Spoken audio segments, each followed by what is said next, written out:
Lots of spiritual gurus love to tell you that anger is bad and that you shouldn't feel it, but that's not real. The truth is, anger is incredibly important and it needs to be addressed just in a mature and responsible way.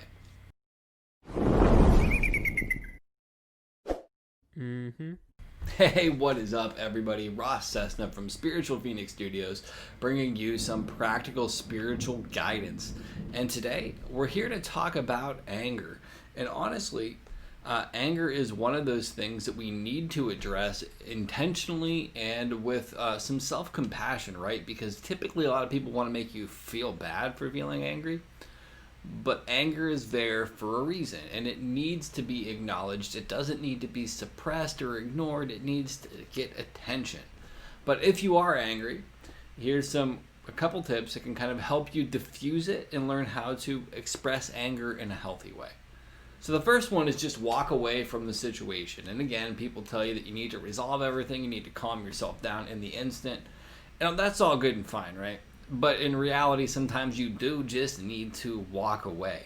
And walking away doesn't make you a failure. It doesn't make you less than. It doesn't mean anything negative. It means that you've been able to calm yourself down enough to understand that maybe you need to process this alone and then come back to the situation before it escalates to something that's out of control. The next big thing after you've walked away would be to take some time to write about it by yourself. Writing has this incredibly healing power, and if you're able to write about why you're angry, look at things from a different perspective and get it on paper, that will legitimately make you feel better. And as somebody who has had anger issues in the past, if I'm able to walk away from something and write it down, I generally do feel better. And obviously, this is not going to work in every circumstance for everybody because sometimes you need to handle things differently, but this can make a big difference for just everyday types of anger that do pop up. And then after you've written about it and processed it on your own, the next thing that you want to do, if you're able to maintain a calm space, and if you think the other person involved would be receptive to it, is actually talk about the problem and why you felt that way. Because here's the big hit, right? Anger is not a solo emotion. It's usually attached to something else. And that something else that anger is usually attached to is pain, or old memories, or difficult things that are really hard to process.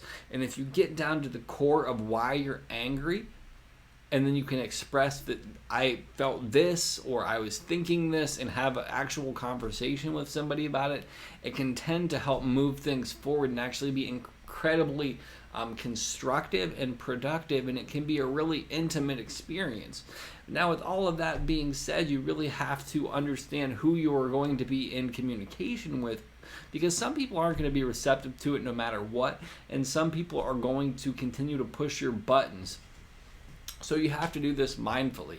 And like I said, this isn't going to work for every situation, but this can help you navigate a lot of everyday occurrences. So thank you so much for tuning in. If this video is helpful, please leave a like. And if you have any questions or comments, drop it in the comment sections below. Thank you so much and have a blessed day. Peace.